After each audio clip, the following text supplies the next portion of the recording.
Okay. We should be live now. Yay. Someone said that it had been, like 7 months since we've come back. It has like, not been 7 months. I'm like, wait a but minute. It feels like 7 months. It does feel like 7 months. Yeah, I think That's how it... I think I might have seen that. And I was like, I was counting with my fingers. I'm like, it hasn't been 7 months. But if you count like the pre-recorded episodes, then yeah, it has been. Okay. I've lost track of time, and I just blame working and going abroad. So, bit of Chainsaw Man pacing, so to speak. Yeah. I'm seeing our visual that it doesn't indicate that we have Lexi with us yet, but Lexi is with us. Thank you for joining us. I'm currently hiding in the sea of Haikyuu characters somewhere. Just imagine me in there somewhere. Yeah, pick your fighter. Who are you in the Haikyuu poster? I don't know. There's so many good characters. I'm excited because you've been... Oh, go ahead. No, I was going to say, who are you feeling like today? Well, if we're talking about the movie, probably Kenma. So then you're Kenma. Goat. The goat. So he's the goat. This is probably a good time for everyone for a background, like a mini background story that Lexi and I have been in the same fantasy football league for like, I think it's been 3 years now. God, has it really been that long already? I think it's been 3. Yeah. Yeah, I think it's been 3 years. Wow, that's a long time. Damn. Yeah. So so naturally, like when we face off against each other, there's been a lot of like anime manga related bets that have gone on. So when Lexi and I played each other last year, I think we made a bet for Haikyu if I won, and then Imo if Lexi won. And I won that week, so Lexi had to watch all of like Haikyu, I think. All the anime that was out. Probably the better outcome of the bet, honestly. But funny enough, we were group watching Imo first, so it kind of felt like you won anyway. But in the long run, we're both getting to complete both series, so this is kind of the long con payoff. It's kind of like Hinata and Kenma in the alley talking. That's like our fantasy football matchup, and now we're seeing the payoff of that. Yeah, it definitely took me like a year or something to make good on that bet, but it was worth it in the end. I timed it pretty well. Yeah, that was actually pretty clutch timing. Because when would you say you started watching versus like, because you started watching recently, right? Because you'd seen it before, but then started rewatching it. Yeah, it would have been within a month, I want to say. I can probably pull up my tweets about it.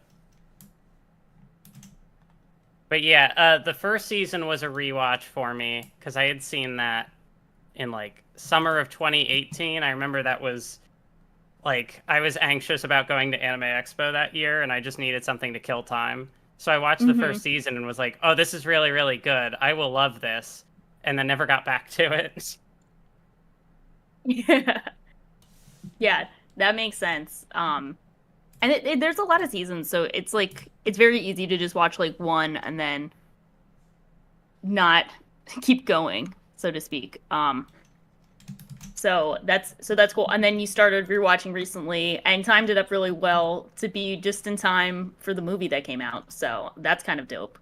Yeah, I feel like I got to shout out Bree for that one, for really pushing like, okay, we're gonna get these tickets and we're locking it in. I love it. Oh, that's so smart. So you guys both bought the tickets and then we're like, okay, this is our deadline. Like, we have no choice. Yeah, we were probably somewhere in like season 2 at that point or something, and it's like, that's a lot of episodes, but we made it work. And the experience of watching that movie in the theater was incredible. That's awesome. This makes me so happy. It's like a Haikyuu fairy tale. Yeah. Okay, I finally got Lexi on screen, by the way. Hi, I'm Ranma. Yes, we got the Ranma. Thank you. And thank you to Onimaru for setting up sorry for being quiet. I'm like I'm yappy. trying to figure this out. All right, cool. It's not gonna look great, but it'll do for now. Okay, cool. Hi, Chad. How you guys doing? Thank you for joining us.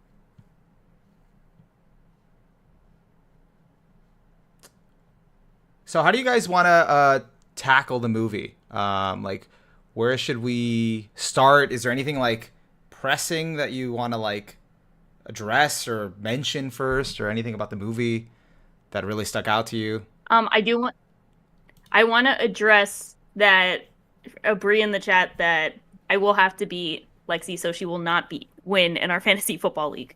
But since I feel like the Haikyuu yappiest, the most yapper of Haikyuu. I wasn't sure if you guys wanted to talk about like your Haikyuu experience. We got into Lexi's Haikyuu experience, but did you want to talk about it and maybe like expectations and then like what you guys thought? Yeah, sure, that works. So should I start with my Haikyuu experience or? Yeah. So for me, Yep. I got into Haikyuu. My friends got me into Haikyuu, so I had actually like had no expectations or anything of it. Like I don't think I knew much about it. My friends told me about it, and I was just I was very skeptical. And they were like, no, dude, like it's amazing. Like you don't even know. Like just watch it, you'll see. And I'm like, I don't know, guys. I don't know. I've heard some stuff. I don't know if this is actually gonna like be good. I don't remember what my reasons were, but I just remember being extremely skeptical. And then I'm like, I think I caved and I watched it, and I think I ended up binging all of it. And then I went back to them, and I was like, oh my god, this is amazing. This is like the best sports anime I've ever watched. And they were like, we told you. So and then I never really went into the manga. I kind of was satisfied with the anime up to like the end of season 3. Everything was pretty consistent. That was all out by that time, so it was a really great watch. The only time like I started like feeling like iffy, not about the content, but like the adaptation, was season 4, which I think was common with everybody.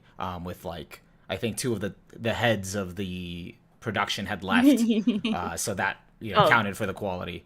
But I still didn't dip into the manga. My friends who I mentioned, they did read the manga and they did finish it, and they were trying to convince me like 2 months ago to be like, just catch up. And I was like, I've already come this far. The anime really hasn't failed me, so why not? All of us fighting the good fight. Yeah, and I went with them to watch the movie, so we saw the movie together last week. Awesome. And I'm guessing good thoughts. Oh yeah, good thoughts. It was great. Good.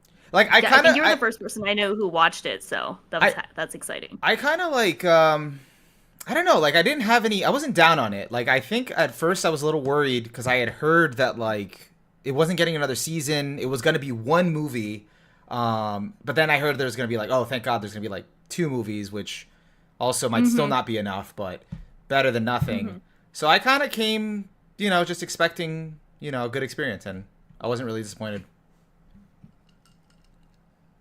Yeah, I agree. I feel like everyone has a similar Haikyuu experience of like the hardest part about Haikyuu is being sold on it, because I think it's kind of like just it can initially be like kind of a tough selling point to be like, okay, go watch this series based on a specific subject matter, specifically a sport that you might not know or be interested in.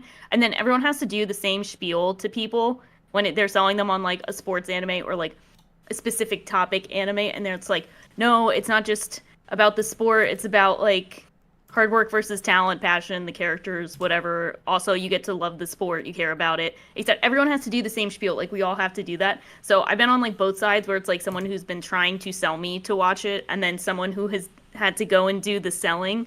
And I think it's like, as soon as someone watches like 1 or 2 episodes, they just like completely get the vibe, and then they're either in it for the long haul or not. So that seems kind of like this experience I had and that everyone else has had. So like my friend Tay got me into Haikyuu. I think it was around the time like season 2 was finishing, so I was like hearing about a lot of it. So this was back in like 2015, so like early 2015, and then I got to like I binged season 1 and season 2 within like 5 days, and then I read the manga, and I think I caught up to the manga at the time right before season 3 aired, and then I got to watch season 3 when it was airing. Oh no, yeah, this is like 2016. Yeah, this is early 2016, and then season 3 came out late 2016. So I got to watch season 3, and then kept up with the manga from there. And yeah, it's been like one of the best experiences ever. I think watching season 3 airing was the coolest thing ever. I took off from work the time that they had the Suki block episode because I knew when that was coming, so I took off for that, knowing that I'd freak out. And then also really like season 4, despite like some issues here and there. You know, I think it probably looks better now. I'd like to see it with the Blu-rays fixed. And then I was not happy to hear we wouldn't get another season, but I was happy that we got the 2 movie confirmations, even though I don't think that's enough to cover everything. So I have a long-term cope that I'm hoping the sales of this movie and presumably the next movie will be enough to inspire something. But, you know, I'm just happy with the success of the movie, and I am very pleasantly surprised that despite the short runtime, I feel like they made it such a like amazingly cohesive experience that feels like a movie that kind of like stands on its own terms and isn't just like a rushed adaptation. So I thought it was great. And peak fiction, the best, the GOAT. Love it. It's so peak. I feel It's like peak. as someone who hasn't read the manga and like only saw the movie, to me it didn't like, I know that there was stuff missing, but it didn't feel to me like pacing wise like any big. It felt like all the I guess the important like emotional beats it needed to hit felt like they were there. Just as someone who doesn't have context on what should and shouldn't be there. Yeah. Yeah, I think one of the weird strengths that I didn't really anticipate that was kind of evident, and I don't know if you both feel like this, but I think it was cool that it kind of felt like the same length of an actual volleyball match. Like, I think it's cool that the events of like each set kind of felt like it would happen in time to a real life volleyball match, which I've only seen a few here and there, both from like my sister playing and like the Olympics. So like I'm not claiming to be like a volleyball expert, but I think like an hour and a half, like that's a pretty like if you're going to 3 sets, that's like a long runtime, but that's a lot different from like, you know, here's one volleyball match that's going to take like 10 episodes, you know? Yeah. So I think that's kind of a weirdly cool strength that like we really felt like almost more immersive in the actual sport element and the pacing of that. And I think that kind of works, especially for the vision they had of really putting us in like Kenma's point of view, which I think was a cool focus. Like, I think you could argue that like Kenma and Nekoma were like the point of view main characters of this movie. Yeah, that's a cool insight. I actually didn't think of it that way, about it being like the runtime of a volleyball match. And that really helps with, like you said, with leading up to the ending part, because it feels like you're experiencing everything in real time, you know, versus, you know, the spread out over 10 episodes, which granted with that format, you can like hone in and really focus in on a lot more things. But here it kind of just makes you feel like, okay, you're just kind of going along with the rhythm of the match more so than all the specific detail. And then it takes all that time really to capture really the emotions. So, which is, I think, the most important part of the film. Because it was, I think, to me, because I think I might have seen some complaints later online about it or whatever, but I think to me, like, it wasn't really supposed to be, as always with Haikyuu, just about the match. For this one specifically, was really more about the emotions rather than the outcome or the specifics of the match, because they were so evenly matched. So it made more sense to focus on, you know, the significance of it rather than, you know, the actual like play-by-play, I guess. This one felt so much like you could just see how much fun the characters were having just by playing volleyball, no matter the outcome. And there's some of that, and I feel like a lot of the Haikyuu matches, but with this one in particular, having that like strong rivalry going into it, it was hype. Yeah, Yeah, especially I think that's a because. great way of Oh, putting it. sorry. Go ahead. No, that was it. End thought. No, no, no. Go ahead. Say what you're gonna say.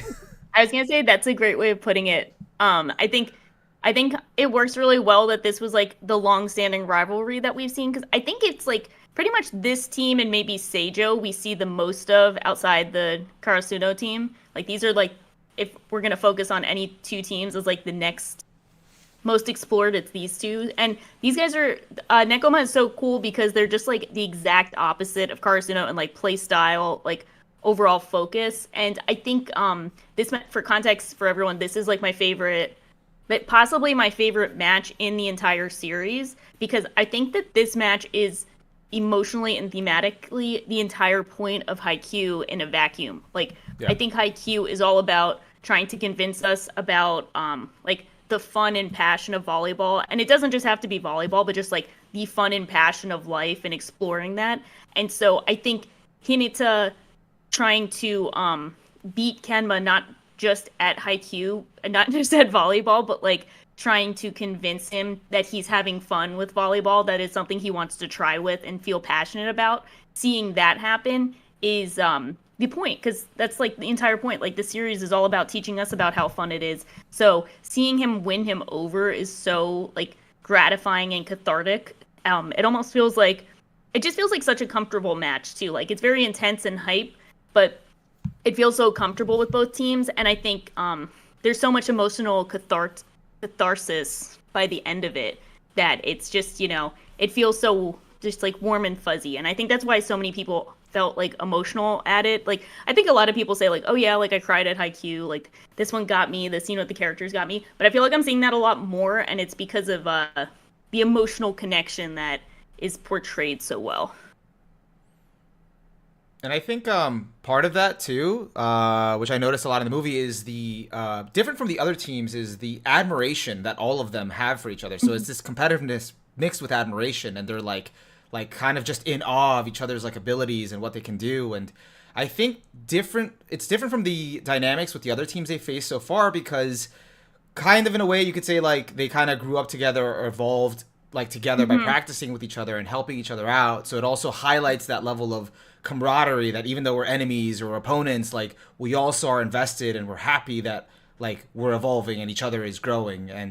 And also I think even though they are the opposite, you know, the whole theme of like land and air, and then, you know, like they have different approaches, I feel like the core of the team is very similar, because they said it in the movie, like both of them have to always train like against or beat the people that are bigger than them, so they always had to adapt. So that part of them is the same, they just have different approaches. And because of that, it made thematically the most sense that their match would feel different than all the other matches. It would be like this comfortable like back and forth, and more about the fun and getting back to basics, because they're just so like evenly matched.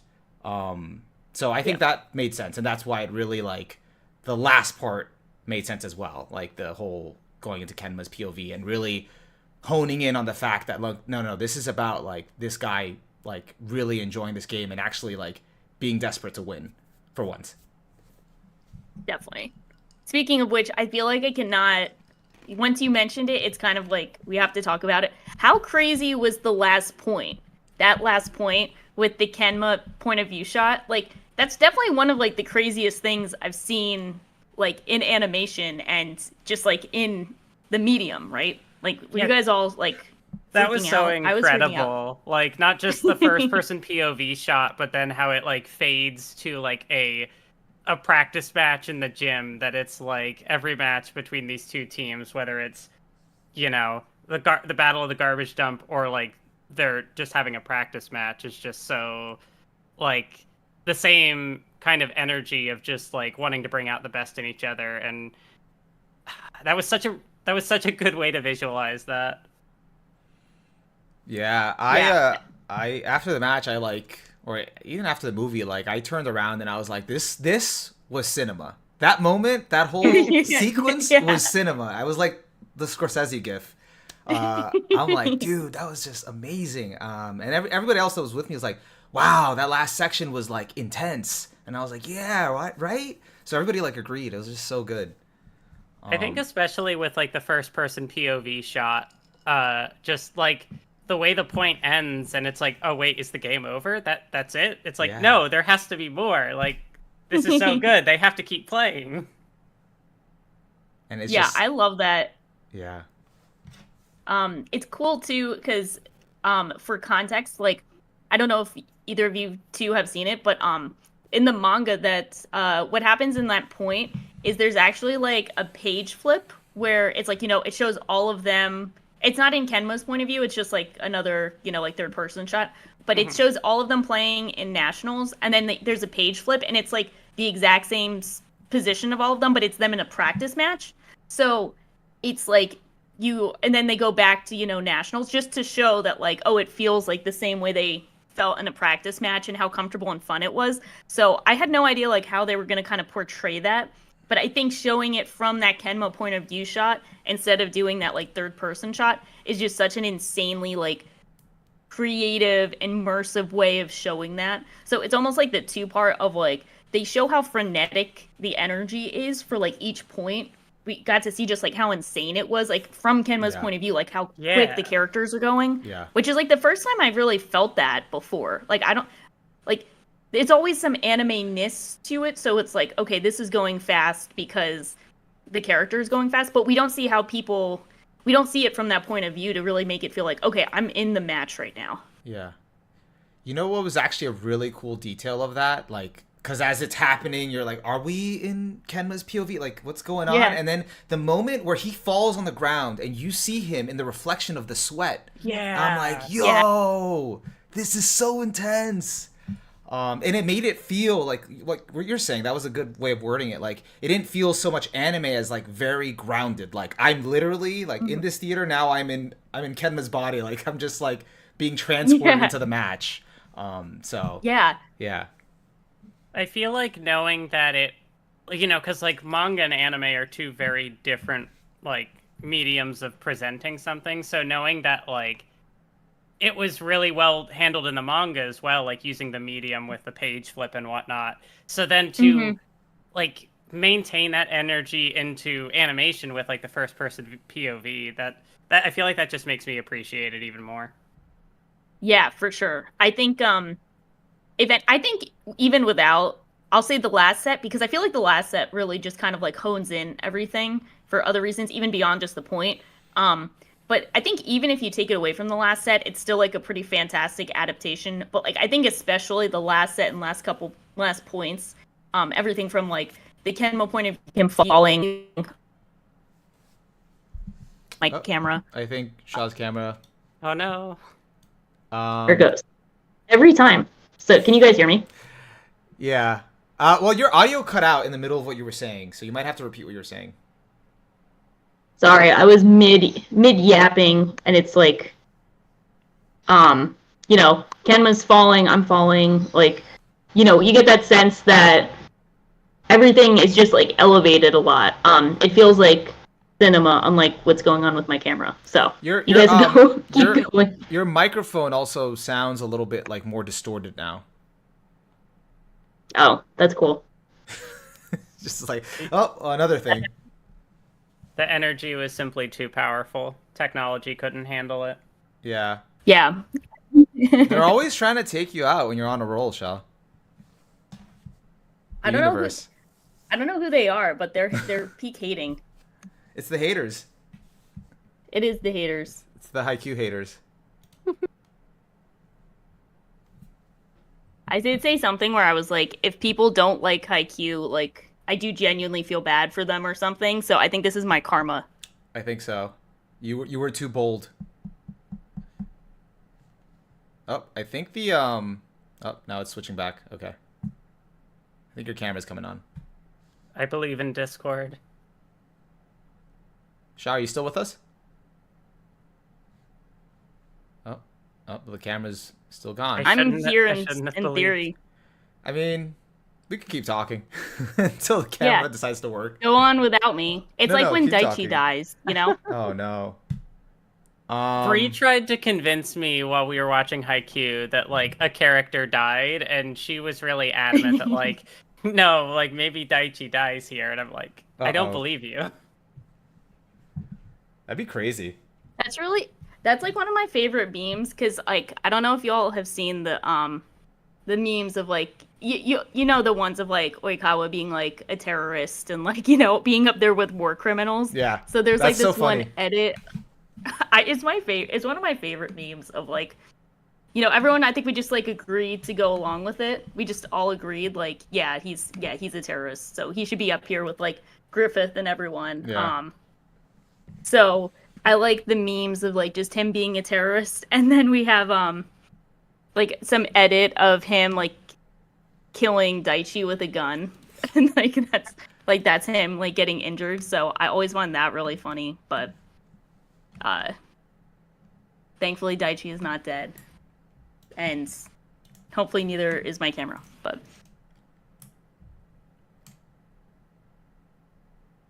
yeah, I think so. I guess we were talking about the like a cool moment. I guess though.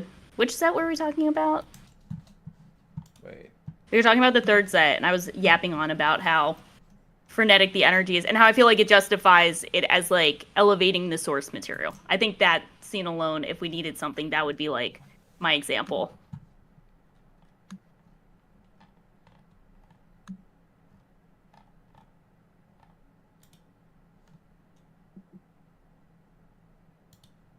I feel like the one problem with me going through so much Haikyuu so quickly is just that, like... And let's see. Let's see. Oh yeah, I'm glad everyone could see me. Yeah. So third set was great. What did you guys think about just how did you guys feel about Nekoma like before the movie compared to like now? I feel like I really like it was really cool seeing the their dynamic, like, and how far back it went, because I unfortunately didn't get a chance to watch the OVA before this, so this was like my real like introduction to like kind of their backstory. I don't know how much it went into it before that. But no, I really liked it. I really liked the scenes of Kenma and Kuro as kids. Especially when Kuro got like really into volleyball, and how like this guy who's like so laid back was just this hyperactive, just like excited kid that wanted to go to like volleyball, like play every day. And I especially like that scene when they met Coach Nekomata, and he basically summed up like the theme of Haikyuu, which is just like, you got to do something you enjoy. Like he was just like, oh, I'm too short to like be a spiker. He's like, why don't you just start there, because you're gonna get better at it if you do something you enjoy. And I was like, oh, that's so cool. So the lowering the net, you got to lower the net, I think, is the framing that they have. Yeah. And then also I felt like the whole movie like worked as like, I mean, not that I knew that like Karasuno was gonna win, but I don't know, it did feel like this is like a send-off, like a good send-off for Nekoma, like if they don't advance from here. So like you get to like really like know as much as about the characters and what's important about their dynamic, and why it's important for Kenma to really enjoy volleyball, and then before you don't get to see them again. Yeah, before yeeting them off. Yeah. Yeah. I feel like prior to the movie, like I definitely liked Kuro's energy, but I don't know that I was fully seeing the vision on like, it was just like, oh, this is the Shaw character. But definitely this movie gave a lot of like context for just Kuro's general dynamic with like Kenma, but also the team as a whole. And yeah, they're both very good. Yeah, I love them, obviously. I think what's interesting, something that they did kind of leave out that I saw people talking about, because one of the good parts about having read Haikyuu as I've gone along is I forget a lot of the stuff that they cut out, like a few things here and there, but so I forget a lot that was cut out, and ignorance is bliss, because I loved it, obviously. But one thing they did cut out is a small detail that like before Kuro started doing like volleyball and stuff, he was really shy. Like he was almost like more shy than Kenma. So you see like that transformation of him. Well, yeah, it's interesting, right? Because like you don't anticipate that from seeing how he is normally. He's like a charismatic captain who's like a goofball, and he's like very good at connecting with people. That's like the Nekoma theme, you know, that's on their banner is connect. And then they go on the, like their chant is like, we're the blood in our veins, because they're all about like connecting the defense and stuff.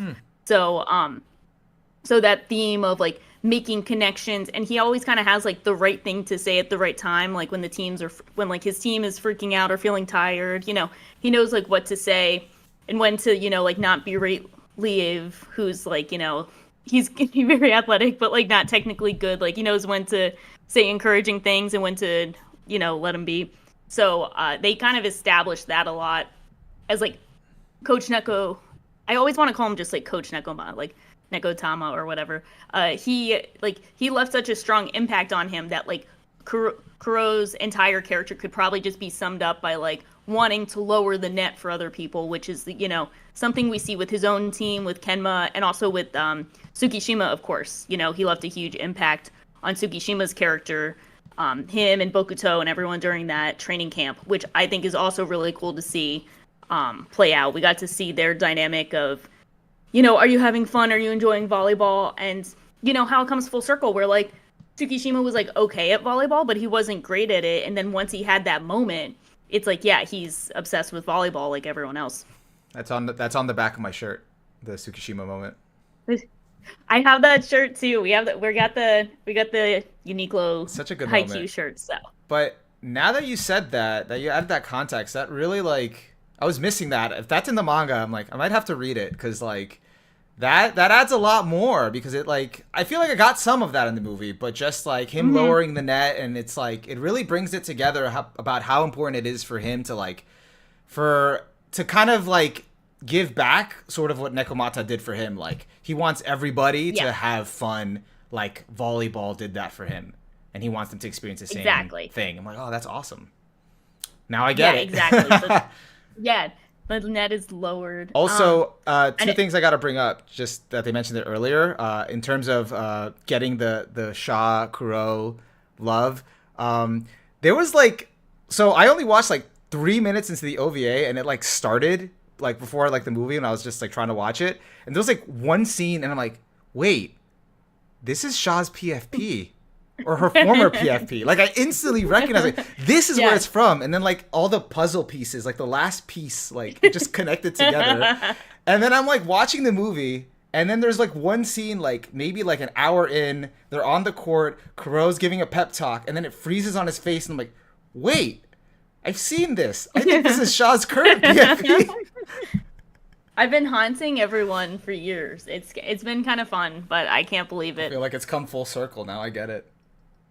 It's come full circle. I'm very honored that whenever people watch the movie, they're like, "Oh, we saw you in the movie." I'm like, it's very it honors me that like everyone associates me with like this 6 foot tall athletic captain who's charismatic with great hair. So I have pretty much nothing in common with him, but it's awesome, and I'll take it. You know, if I can lower the net to get people into Haikyuu, maybe that's what I'll take, but. No, I think that's really cool that I have that association. And it's definitely just not planned, but I'm proud of everyone seeing the Kuro light, because I think he's like a really cool character. You know, there's like so many good characters in Haikyuu, but like he can be mine, so I'll take it. I really liked how, like, getting that context with Kuro, that like he always knows the right thing to say, how that kind of then pays off at the end where Kenma says, like, you know, thank you for getting me into volleyball. This was really fun. And then he's just kind of, like, taken aback for a second. Like, wait a minute, this isn't how this is supposed to work. But, like, just a lot of the emotion is also conveyed through him well. Like, with that one cut where he is just, like, laughing. And it's just so expressive and good. Yeah, it's kind of rare that you see a series where, like, someone laughing is like an emotional moment. You know what I mean? Like, it's such a, like, you can imagine that's like also an emotional payoff for him after like, I don't know, 10 years of like them playing volleyball together, to have him say like, thank you for teaching me this, I have a good time. Like, that's like essentially his life goal with everyone, and seeing it from his best friend is like just amazing. I think I definitely felt it when the theater was quiet and you just heard Hinata just scream, like just top of his lungs, and just kept going. And it's like, yes, that's the true victory here. That's what it's all about. Especially after, like, you know, coming into the movie, having just seen season 4, and seeing how much Hinata, like, progresses as a character, and just, like, he didn't really know how to play volleyball before that. He had a very like specific skill set, but then learning how to like play defense and kind of gel with the team a bit better, and you know, pick them up when they're struggling, and then, you know, being able to bring the like energy and the fun out of Kenma that, you know, he was always trying to do. And there's so many good moments like that. You know, it was a really cool moment. Sorry, was this in the manga? No, the scene with Kenma putting Hinata in the bird cage. That was in the manga. Yeah. Okay. Yeah. So I was waiting to see how they would do that, because I don't know. I can't say this because I'm gonna contradict myself, but like I think one of my favorite pages in the entire manga is the one of Hinata breaking free from the cage. So they did a great job of like they do a great job of kind of mixing like the symbolic elements with the realism. So like the one of like him like putting Hinata in the cage and like just looming over him, they did a great job with that. And then when it shows, you know, Kageyama helping break him free, but with the really high toss, and you see like the bird kind of breaking free from the cage, and we see the big jump, the way they conveyed that is so great. Because I think for so many people, like I think we kind of all do this when we have, you know, anime adaptations and manga from manga, like we remember really impactful pages and spreads, and we're like, okay, when they animate it, they got to make sure this seems really special. And I think they did a great job with like the sound design of like this like thumping of his sneakers on the court when he jumped up, and you could tell it's like a huge jump. Yeah. So like all of that, they just did a fantastic job with that. And I was freaking out. I was having a great time. I was like, this is it. This is what it's all about. Cinema, peak fiction. Going off of that, like, bird cage kind of, like, visual, I just love the characterization for Kenma that, like, he's more depressed when he, like, finishes a game than he is about losing. And so, like, doing the thing that is supposed to be, like, good for the team, and like they'll win with this, but he was, that made him just like depressed, and then Hinata breaking out of it, just like I feel like that's just such effective characterization in a sports series like this. Yeah, I love that you brought that up, because I was like definitely like trying to wrap my head around Kenma during the movie, and then like he mentions the video game analogy, which I didn't know. I don't know if he had mentioned it beforehand, like that part of himself in the manga, but then he's just like, you know, at first he's trying to take down Hinata, but then he doesn't want Hinata to lose or be cornered, because he doesn't want the game to end. Like, he wants him to overcome so it could stay interesting. And it's just like, now it kind of makes sense why he doesn't put in effort and he's not motivated, because he doesn't want it to end. It's so, like, disappointing. I also feel like that ties in really well, like, thematically with the various different like training arcs, and these teams constantly playing like practice matches against each other, because a lot of how Karasuno got better is that they have all these elite teams to play. So like Kenma also kind of having the characterization of like preferring to lose than beat the game is like, you know, kind of iron sharpens iron. Like they're bringing the best out of each other, and like by continuing to play their hardest, it's like forcing the other team to evolve, which forces the other to, and it's just like an ongoing cycle. By the way, guys, that was a cool transition to the movie where they had the TV shut off, like it just like the screen shut off, and then it said transitions to game over, and then it was smaller, younger Kenma in the bed, just frustrated. That was so cool. That was sick. I love there were a lot of details I picked up on, because of course I went to go see it twice. It's game over for me. It's because No, you my said you bad. went to go see it twice. Twice, and it's like, don't get greedy. But yeah, so I went to go see it twice, and one of the really cool details that that I picked up on the second time around. You can hear me okay, right? Yeah. Okay, cool. One of the cool details I picked up the second time around is that when, it's the first set and they're just kind of all going at it, they really highlight the points of Kenma noticing different elements of Karasuno's play style that ends up being part of, like, the trap, so to speak. So, like, he notices, like, Hinata receiving, and then, like, how it cuts off Kageyama, or, like, it cuts off Noya, like, when he cuts off their lines and stuff, and, like, when he gets nervous at a certain thing, like, how to kind of, like, psych him out. And they make a point of showing, like, Kenma kind of looking over and really noticing those plays that seem like just kind of average normal plays, but they're all part of, like, his plan for, like, how he's going to shut them out in the second set especially. So first time around they seem like nondescript. Second time it's like, oh wait, that's going to be part of the game plan. So Yeah. I really appreciate they show, like, the strategy building over the set, the first set into the second set. Yeah, it was cool when Kenma went to go do like the dump, but it was like a fake one, and then he like got back down and he was like, "Oh, I'm really good at this." Yeah, so they over. Yeah. Yeah. I love that. I love that. I love, like, just so much of the casual, like, lines and bickering back and forth, like when Hinata, like, successfully bumps the ball up and he's looking over for, like, Kageyama's approval, and he's like, don't get cocky over playing the basics of this game. Like, you're supposed to do that. You're not supposed to feel like you can't do that,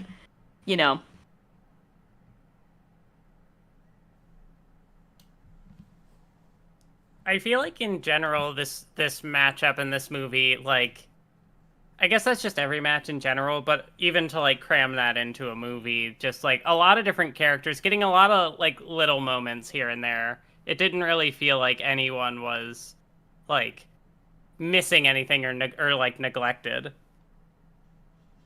Yeah. Yeah. Yeah, I think I've seen people noticing some scenes left off here and there, but for the most part, nothing that big. I think the only thing I was sad to not see highlighted a bit more, which was part of the second set, was there's this one cool page where they're like, Nekoma is like, yeah, we always forgot we're playing against him, and it's literally like, he's him, and it just shows, like, Kageyama looking, like, super terrifying, and I think it was right after the big, like, Hinata setup, and I kind of wish they highlighted that a bit more, because one of the cool things about, like, I think showing the rival team compared to our main squad that we follow so much is that we get so used to seeing people like Kageyama, who just, like, is casually, like, the best setter in nationals, like, he's just kind of the GOAT, and we don't get to see how intimidating he is as a force from the other side.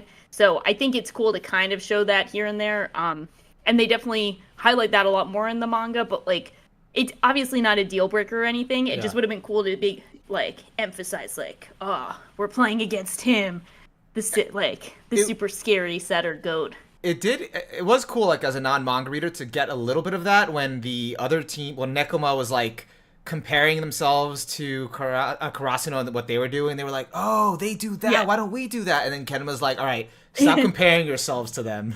We don't have to do it in our house the same way. Yeah, it's so funny.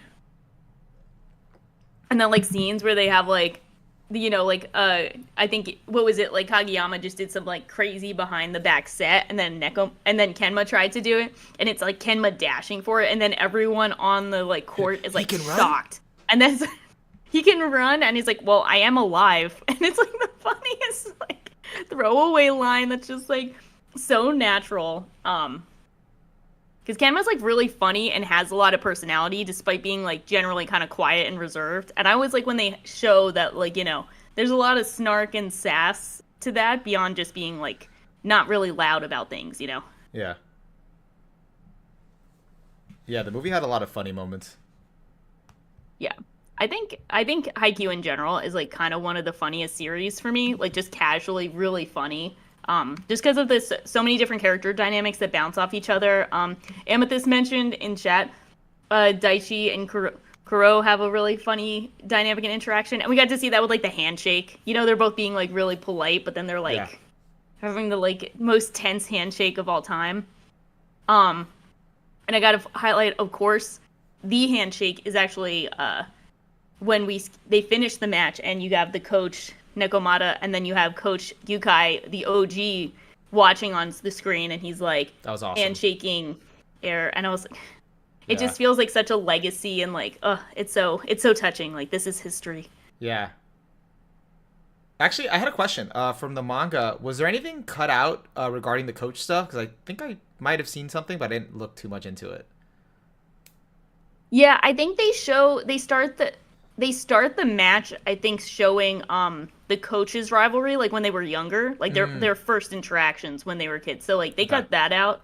I don't remember the details, but it was a cool way to start, to be like, here's them when they're younger, this is the rivalry. But, you know, they did highlight a lot of that as it is, so I wasn't too, you know, I didn't remember it going into the movie, so maybe that's a skill issue on my part, but it wasn't something I was like on the lookout for, if that makes sense. Yeah. No, that makes sense. I mean, like, I didn't really feel anything was missing, but I heard that after the fact, and I was like, oh, I wonder if it would have added something, if it was that important, but I kind of got all of it, so. Yeah. I mean, you get the picture about the whole, like, rivalry aspect. And it's cool that they highlight that, you know, it's like a legacy rivalry, but it doesn't really impact the people playing. Like, they don't know about that as much. They just know the history of it. So it's kind of not really their thing. It's just it's kind of just cool. And that, you know, they're definitely more of, like, friends than, like, heated rivals. But it makes for a really cool spectacle, as, you know, as we mentioned. Yeah. Yeah. I'm trying to think of I love that we still got to see Bokuto and Akashi given some commentary, just the absolute menaces on the sidelines. Oh, I did like, actually, one line from that stuck out to me from that interaction where I forgot what Yachi was saying, and then Bokuto said, she was dooming and Bokuto was like, you know, he like told her like she shouldn't like think that way, and then she says like learning new perspectives that she's never considered before always like hurts, but you know, it's a pain like that she wants or something, like it's good for her. So I don't know, I thought it was a really cool moment. Yeah, that was cool. She sounded like pretty intense with that. I'm like, go off. And it's a cool, I like that when Bokuto is obviously like very goofy most of the time, and it's like Akashi being like the one to kind of keep him on the grounds, but he comes up with some good lines of wisdom, like don't look at like the end of the match or start like freaking out. Think about like how strong we are and how far we've come. Like that's very cool, and that's like a very good sports mindset, I think. And it's like a small moment that also kind of like highlights like how everybody like on the team, even on the sidelines, is like growing, you know, in mindset and like approaching things, and just from watching these like great teams like play. Yes. Yeah, I just love that with, you know, I love seeing, like, Suga on the sidelines being, you know, like, freaking out, just yelling at each other. Just, like, so many funny things, too, of, like, what was it? Another funny one of Kuro, when Hinata did something cool, he yelled at Suki, he's like, can you get your number, like, what's wrong with your number 10? And Suki's like, I don't know, I've been wondering the same thing, like, this whole time. Just, like, so many funny, like, one-liners of, like, get your team under control because they're too good and no one can handle them. Also, a lot of great facial expressions. Yes. Yeah. Great reaction shots, just, like, everyone looking so funny and goofy and, like, over the top. But that could have also just been the crisp, you know, movie animation. Yeah. I think there's a lot of them. One of my favorites is that I think they're in the second set, and it was, like, Asahi and Tanaka are like sweating and like dying, and they're like, what set are we in? It has to be the 5th set. And then they're in like shadows, and then they see like they pan over to Hinata, who looks like a ball of sunshine with Kageyama, and he's like, we're only at the beginning of the 2nd set, we have so much more volleyball to play. And they're just like dying next to him, and it's like the perfect visual way of showing like the volleyball freaks versus like normal people being like, I'm just exhausted, I need to nap, this is exhausting.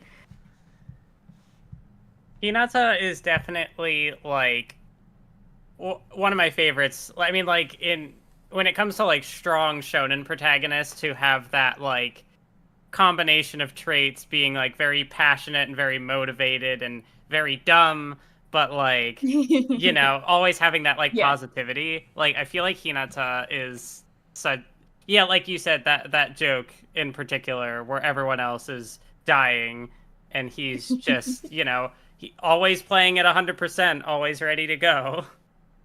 Yeah. Yeah.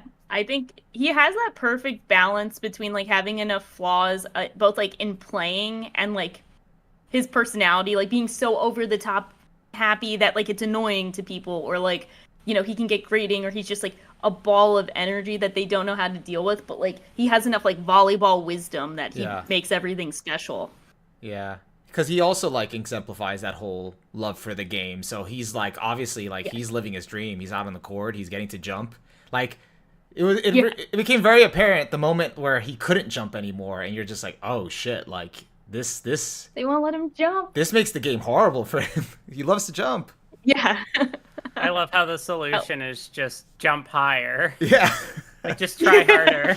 I was just like, what's, because like Kenma was like doing this whole narration about like humans, like when they think more, they're drawn into a corner and they search for answers, and then like they don't know that that's not going to lead to like, you know, anything. It's like, what's Hinata going to do? What's he going to pull out?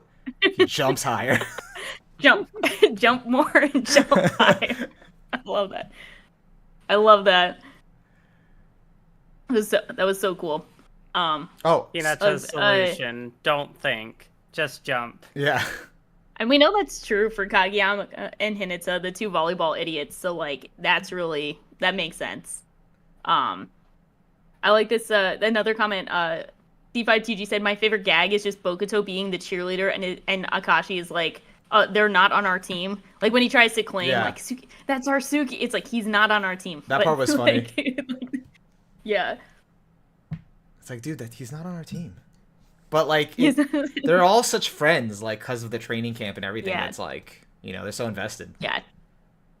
I think that training camp is like, you could argue is like the most important part of the series. Like there's obviously these very important matches, but like I think so much of that training camp payoff comes full circle now when we're like, oh, look at all these players, and like look at the dynamics established. And I love how they did they did a good montage of that in the third set where it's like, oh, these two people are going head to head, and it's like, look at this dynamic that was established with them back at the training camp, and how like it establishes why it feels like a practice match for Kenma in the last point, because like we did get to see that happen in real time with those training camp moments. And I think sometimes I get annoyed with like constant flashbacks, but I think this time it was like super fitting to be like, no, don't forget where we started, and it was that training camp with everyone. Yeah, I definitely think like when it comes to like the flashbacks, I think how this movie worked really well in like a pacing sense is just, I don't remember how many characters got this, but like Tsukishima, like just seeing a bunch of very quick flashes of things that have happened in the past. So it's just like getting those quick visuals, and you really feel like I don't know, I just like that as a visual. Like even if you don't have time to dwell on it, just quickly flashing stuff on screen. Yeah, definitely. Yeah, I think that worked really well for the movie, because it really like reminded you when you needed it, like the moment you needed it, like of what, you know, certain moments meant. So, you know, I'm also thinking like in general, it's just a general Haikyuu thing. Obviously this movie did it really well with like the first person POV shot, but just how like whenever they get to a final point, it's like you can really feel that it's the final point. You feel like the desperation and all the emotions going into it, and how much it means to everyone on the court. Definitely. And this is, I don't know what my favorite final point was. I think there's actually a lot of really great final points. I was about to be like, oh, this is my favorite final point. And it might have to be for the point of view shot, but like we have so many great final points from that like this season. I'm trying to think. So many come to mind, like the Oikawa point at the end of season 2. The Oikawa 360 point shot at season 3. I think it was the final point where he does the point. I tried. Yeah, to make that a one. joke. It Yeah, didn't where he's land. like, it's okay. No, it's because my internet isn't connected out, so it didn't work. It's not even you. It's just they're trying to shut me down on the podcast, Damn. and it's just the internet. There's one thing I did have to say about the final point that I thought of too, with this movie. Like when it ends and like after we were talking about it earlier, how Kenma just like, we're seeing his POV and then suddenly it's over and it's like, oh, that was it. Like there's got to be more. Besides it, like, they lost the match and like it's supposed to be like soul crushing because now they're out of nationals and all that stuff. It actually felt more like they were on the playground like playing this really intense like volleyball game and now like they're just disappointed it's over. It's like, man, that was so fun. Like but then it also does feel like see you later, like we'll see each other on the playground again, like to play. I don't know. It was cool.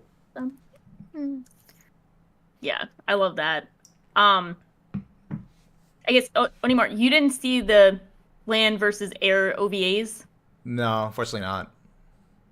So you probably missed the guy who was like shit talking them at the post credit scene. Oh, okay. No. I watched the post credit scene and I'm like, why do I feel like I'm missing so much context? And I still felt like I was missing context during the movie and then I was still missing context in the after credit scene. I'm like, yeah, there's something I'm not getting here. So in the land versus air OVAs, which are kind of, speaking of that's a rushed adaptation. Like I know, like you were telling me about this. Like it's really so sad. There's such good it's such good content, especially for Nekoma and Furodanshi, the like Bokuto team. So essentially, what happens in them is they're the like preliminaries for nationals from the Tokyo League. So what happens in the first match is like Nekoma and Furodanshi. I think I'm saying their name wrong, but whatever. So Kenma and Bokuto's team, they play each other. Bokuto's team wins. So then Nekoma plays the Snake team, which is where that one guy was from. The guy who was with his girlfriend and who was shit-talking them at the end of the movie. I forget his name. I just call him the Snake guy. So their whole shtick, which I think is really cool, is their thing is they try and bait their team into like triggering the refs, like all those things about like their hand going over or like unsportsmanlike conducts, and they're like the Snake team. And so of course Nekoma beats them and makes it to nationals, but that's where they have that rivalry between Kuro and the Snake guy. So like a lot of it is obviously like, they're bickering back and forth and hating on each other, but then it's like, he still respects them at the end, but he's got to do some shit talking, in the meantime. Yeah. Yeah. I love how he had to like tell his girlfriend to go away so she wouldn't see that side of it. And then she saw all of it. Yeah. I love their dynamic so much. It's so like off to the side, but it's like they're perfect for the little bit of screen time that they do get.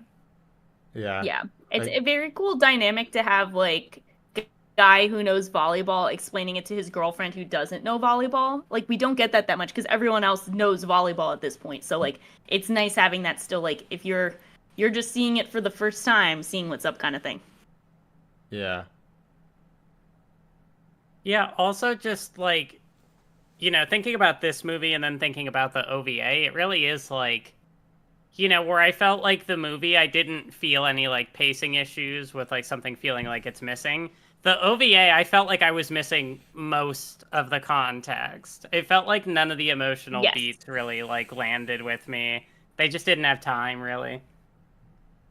Yeah, that one's sad. It's like, I think with 3 OVAs, they could have pulled it off, but like, they just did 2 and it didn't really work. I don't think 2 matches in 2 episodes really works to get it. So that's one of those things that like, I mean, at this point, I don't know how much anyone would want to read it if you guys have already made it this point and not reading, but if anyone is going to read it or is coming to this point, I would recommend reading it because especially if you care about Nekoma and Furodanshi, like I think they're 2 of the most like exciting side teams. So I think it was cool to see. I was about to say, actually, now, based on what you guys are saying, I'm definitely going to read it for that one, if the OVA is, like, that bad. If I ever get to that part of the story, like, go back, I'll just read it. I feel like the one thing, for me, that justifies that OVA existing are the little eye catches with Kuro and Kenma as cats. Those are great. Yeah, they have the catches as them, and I think they have Bokuto and Akashi as, whatever hawks are they? What birds are they? What is their team's bird? There's so many of those. I feel like, there are so many characters that I think, like, owl? that's a bird. Is he an owl? Or, like, I think Bokuto is the owl. I don't know what he's the supposed other to be the little owl. giant character is supposed to be. Every time I look at him, I think owl, but Bokuto he's a is the seagull. owl. Seagull, okay. Yeah, he's a seagull. He's a seagull. Oh, Because let me bookmark that. By the way, I have something to say about the little giant, but we'll get to that. yeah. Should we get to that? I'm good to. I was good to talk about that. I was just gonna say one thing. Like, how was your theater in terms of reactions and stuff, like for the movie? I was gonna ask that. So like I went to the theater in like local area, so it was like me and like 10 people. So it was very normal theater experience. Then I went to New York to see it, also very normal theater experience. I did not have anyone treating it like a sporting event. Okay. What about you, Lexi? Yeah, our theater was very empty. I think even less than 10 people. There were maybe like, including me and Bree, there were maybe like 5 or 6. It was very empty, unfortunately. My theater wasn't like super packed, but it was like maybe a good 20 people. It wasn't like, you could definitely feel there were people there. Laughter here and there, at the funny scenes and stuff like that, but nothing crazy. But it wasn't until like the end, with the after credit scene and the little giant like showed up and like they were like, kind of setting it up for like that's the next part of Haikyuu. And then as he's standing there and like the camera like focusing on him, I hear in like the sassiest voice behind me, just like, ew, he looks like a fucking Digimon. Oh my Why are they showing him? They were just so That's so mean. down on him. And I didn't want to laugh, but I Never- was dying inside. That's so funny. Because it was so audible, and it was just like these sassy whispers from like left and right of the theater. Everyone being like super respectful, and then they're like, "Ew," like a visceral "ew." It's so funny. What did my boy do to deserve that? He just They did him down existed. bad. Yeah. He does have definitely. I think like one of my favorite parts of the series with the character designs is they're all very simple, but they all do a great job of like representing their team's mascot animal. Like Bokuto looks like a normal person, but he also looks like an owl. Like Nekoma, like Kenma and Kuro, they look like cats. Hinata, Kageyama, they can all pull off the crow look really well, et cetera, et cetera. But I do think Hoshiyumi, that's his name, he looks human, but like they're definitely stretching it a bit to make him look like a seagull. So like it's a very like emphasis on the seagull for them, So His it's kind of eyes tough. in particular are very striking, like much more rounded than most of the other characters. Yeah, that's Yeah, probably definitely. more accurate. My wife was like offended. I thought it was really funny, and then I was like, "Oh, did you think that was funny?" And she's just like, "He doesn't look like a Digimon." And because she loves Digimon, so How I think dare she they. was Oh, like, yeah. she was like, Offended respect for Digimon. Yeah, she's like, respect the Digimon, not this character. Yeah, so I'm excited for him. What's really funny is like, so Zizimon said, Hojiomo looks like a Sonic character. I think that's more accurate. He see definitely that. looks like a Sonic. He looks like a Sonic. But I do like, what was I gonna say? So when we first saw Hoshiyumi, he was I think it was like early 2019 or 20. Like I think it was early 2019. So he was cast, but he has the same voice actor as Tanjiro. Everyone from Demon Slayer, the one and only. So he has the same voice actor as Tanjiro, and his first appearance, I'm like, oh, like I think their anime were coming out like roughly around the same time. I forget. I'll have to check the dates, but it was definitely the same year. So like the first time I'm like, oh, that's funny. They have the same voice actors. Like he had some small roles before then that I recognized him from. So I was like, okay, whatever. Now I've obviously flashed forward all of Demon Slayer's success, 2019 to 2024. We see Hoshiyumi again, and I'm like, he just sounds like Tanjiro being loud. Like, I can't separate Tanjiro from this character, even though I think he was introduced first. So it's just, like, really funny when you see so many comparisons between the voice actors who voice so many different roles outside of this, and especially something like Demon Slayer, where, like, it got so much popular in between his first appearance in Haikyuu versus now. Yeah. It's so funny to see, like, I'm like, okay, it's just Tanjiro the seagull right now. Yeah. I feel like I had something kind of similar with Kuro, where like my first thought was, oh, that's the Shaw character. My second thought was Gojo. Yeah, also, I haven't. I'm camera. I'm gonna kill my camera of all time. All right. Nah, I'd kill my camera. Nah, I'd kill my camera. Am I back? Okay. I had to do. Also, it's like many things have changed, unfortunately. So I got this. Thank you to my friend Kayla. So also another Shaw character. So we're maximizing the Nekomura characters. His voice actor is Shaw. Yuichi Nakamura. I think every time you invoke powerful things or powerful characters, the camera just craps out. He really I win the camera. So that's essentially what happens. Got off-screened in a different kind of way. Yeah, so it's so funny because I bet that's something that like other people probably experience too, where they're like, okay, so remember Kuro from Nekoma, then like Jujutsu Kaisen happens, Gojo happens, like everyone like associates that voice with him now, and I think they sound similar. I'm not sure if like you both think they sound similar. I'm obviously too in the weeds, but like you can definitely hear some Gojo antics and like Kuro, so I can imagine the same things happening where someone's like, oh, it sounds like Gojo's on screen sometimes.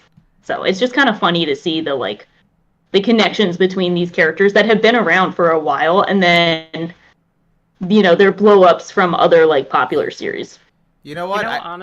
You go ahead. Oh yeah, I actually didn't notice it was Gojo. Like now that you're saying it retroactively, I'm like, oh okay, I see it. But like I guess I got used to Kuro's like laid-back voice, and I was like, oh, it's Kuro. So I don't know. For me, the biggest like disconnect in terms of voices, because I feel like I pick up on voices all the time.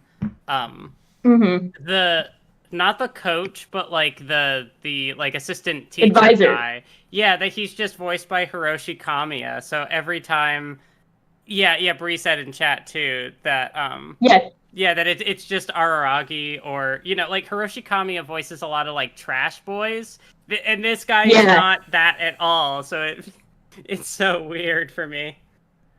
You could argue this is like the most atypical casting for him. He's playing like the wholesome, shy club advisor guy, and then even just like look over to Blue Lock, he's playing like the psychopath dude in charge of Blue Lock, and he just calls like all the diamonds in the rough, and then he goes on those like chuny like ramblings. Like he's voicing both of these characters, and it's like, no, these are not the same. This is not. And my memory of him in other sports anime is of course when he's in Kuroko no Basket as Akashi, and he makes his grand entrance by trying to stab someone with scissors before a basketball match. So he's definitely not in his usual element playing this character, but he does a great job. So but I see what you guys are saying though, because now like I associate Tanjiro's voice actor with like wholesome good boy, so seeing him be Seagull guy is just like, oh, why is Tanjiro being shady? Like, why is he being so mean? Like, that doesn't. Why is he being a seagull? Why is he a seagull now? What happened? What happened to my goat? Yeah.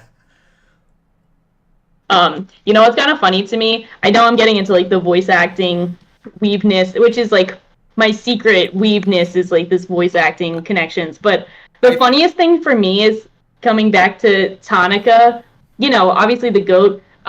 We love him. He sounds like a delinquent in Haikyuu. He voices Mikey in Tokyo Revengers, like the blonde, cool dude. And he sounds, who is a delinquent in a delinquent series, but he sounds more like a delinquent in Haikyuu. And that cracks me up every time. Oh, that's funny. To the point where I'm dropping my AirPods. Like that. When I found that out, I was like, he sounds more like a delinquent in Haikyuu. Like, what are we doing here? We lost the plot a bit, but yeah, Haikyuu has like such a stacked voice acting cast, and of course, last shout out for me, and then sorry, I'll let you go. Gotta give a shout out. No, go ahead. Yuki Kaji, of course, he finished up doing like his most notable, and I'd say impressive role of Eren, kind of doing the 180 of playing Kenma. Eren is known for like loud proclamations, being a loud character, and not so much in the later seasons, but he does like the exact opposite for Kenma. So I gotta respect the range, just to really fantastic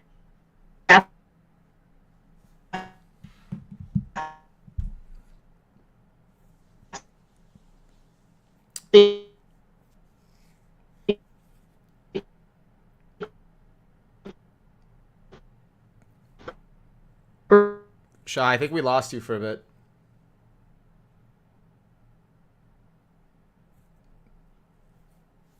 Chat, Shaw's experiencing technical difficulties. Does this happen like semi-frequently? It does, but not as often as this pod specifically. Oh, okay. I was saying I'm done, so all set. No. This is like, I think, the pod where you've like had the most technical difficulties. Does this work now? I can hear you. Okay, I'm gonna just do that for now. The worst part is I was finishing up, and I was saying I'm done, and then my internet said, "Nah, you're more done." So. You started saying voice range, and then like the whole thing just collapsed. I'm definitely getting smited once again. Anyway, good voice acting performances, in short. That's it. We should have, and I know we make a lot of promises, so we're probably not going to do it, but it'd be cool to have a voice acting pod, because I've been, or a voice actors pod. Because I'm watching something, and then I'm like hearing a voice, and I'm like, wait, I know this. And then I like look it up. I'm like, oh, okay, that's what it was. Yeah, I would love that. I don't That would think be I really can fun. watch a single anime and not at some point think like, I need to look up who this person has voiced. What other characters? Just slowly building a database in my head. Yeah. It's cool when I did one for our future podcast. I had one where like I thought I completely called someone's voice actor, and I was like, oh, I knew this, and I was wrong, and I only found out after watching like 5 seasons of it, and I was like, okay, this is embarrassing, but they had similar voice actors. There are some that sound similar. Like I had something similar happen recently. I can't recall the exact example, but I could have sworn it was this one guy. I looked it up. It was someone else. I was like, oh. Yeah. I'll bring it up to both of you when my internet isn't bugging out, but like you'll have to confirm to me that they sound the same, and I'm not crazy. You know who's strangely consistent? I guess this is like the opposite of range, but it's not a knock on them. It's just like now I can pick them out. Is Inosuke's voice actor from Demon Slayer. Like he does the crazy voice a lot in a lot of different anime. And he's Kirito. Mahotsuka, I think his name is. Crap. I gotta look up his name. See, I knew. Yeah, he's Kirito. I knew he was Petal Juice from ReZero. Yeah, he's really impressive. I mean, he got a bad rep for. I mean, it's not like he did a bad job as Kirito, but he just got a bad rep from SAO because like no one got a good rep from SAO. Yeah. But he has a really like impressive skill set. It's kind of crazy. This will be interesting for that pod. It will. I'm excited for it. Well, right. I hope everyone's excited for that one. We'll do that in the future. That'll be fun to do. That'll be after Bleach. Yes, we will be coming back with Bleach. We are not done with that. Spoiler, we're returning. But speaking of returning, let's go back to Haikyuu. Yeah. Should I try my camera to see if I can also be so back? Yeah. Why not? We'll see. She's back. We're so back. We're so back. This podcast is so over. We're so back. Yeah, it's so over. So over. It's over. That's me every time. I don't even know how it happens. So,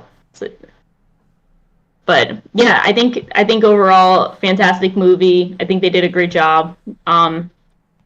It's cool to see everyone back in the Haikyuu spirit. I feel like Haikyuu it brings out the best in people. I don't want to jinx myself saying that, but I feel like Haikyuu brings out a lot of positive emotions and good like inspirational thoughts and vibes, and I feel like it's cool to see everyone back. So this might sound kind of dramatic, but I said this to Bree like after we left the theater that like watching that movie in the theater made me feel like happy to be alive. I don't know how else to put it.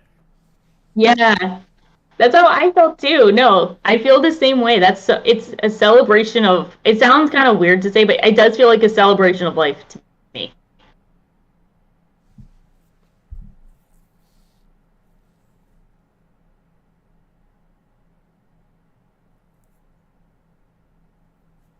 Am I gone again?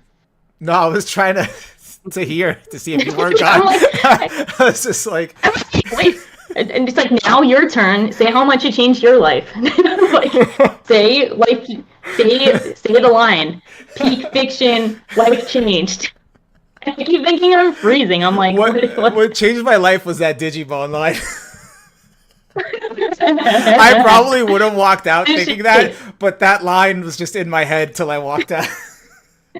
It was such a surreal That's moment. So funny. That's so funny.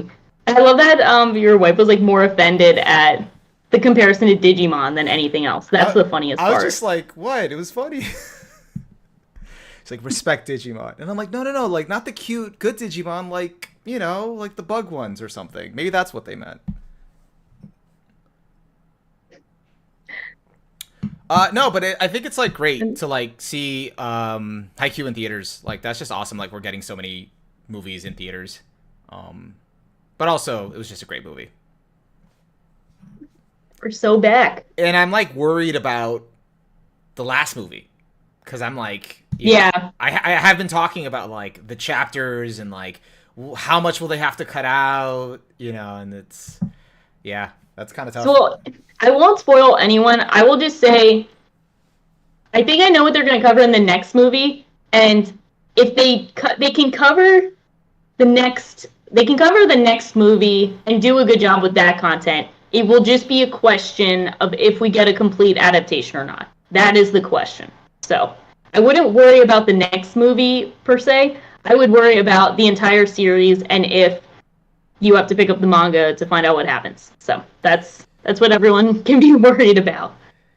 Yeah, like I think at that point I'll have to read the manga. They might cut out, from what I've heard, like the epilogue stuff, I guess, or maybe they might like rush through that, and just finish up Nationals. I would really hope they wouldn't. I think that would make me sad. I will use this chance for talking about the Haikyuu movie to two people who have not read the manga. And people in chat who haven't read the manga, and people who probably don't want to read the manga, I will use this chance to say I highly recommend everyone read the manga because I really love the series independent of the anime adaptation. And there's been the highs and lows of the adaptation. The lows of the adaptation are not that low. It's like the OVAs, like we talked about. But I think the entire experience of reading the manga is great. It's just as good, and it's very easy to appreciate the vibes in that medium as well. So I hope that everyone I hope we get a really good, fantastic anime adaptation for it, like complete, everything great, because I think it would be wonderful and the series deserves it. And the community has supported it for that. But if we don't get it and people are forced to read the manga to find out what happens, you're in good hands. So I'll just say that. Yeah. I'm looking forward to reading the manga regardless once it's done. I just should just stay pure for now. Because it's rare nowadays to get a full in this case, full adaptation. We don't know yet, but Yeah, to be determined. Yeah, we can experience all of it. So. But, yeah, I'm hopeful. I think for me it'll just come down to whether or not I have the patience to wait until whatever the next movie is. Yeah, because I don't know when that's coming out. I don't know if they released a date for that. Didn't they say 2025 or something? Haikyu final. Did they say that? I don't know. Maybe. Hold on 1 second. Let me check. I know they added it to the MAL database. I'll have to see. Maybe not. Maybe it's not a set date. Yeah, I don't know if they have a set date. Yeah, I don't know if they have a set date for it. I don't know if they've announced it. Yeah, I'm not sure about that. Yeah. We will find out, though. We'll be back. Yeah. We will be there no matter what, though. Definitely. Yeah.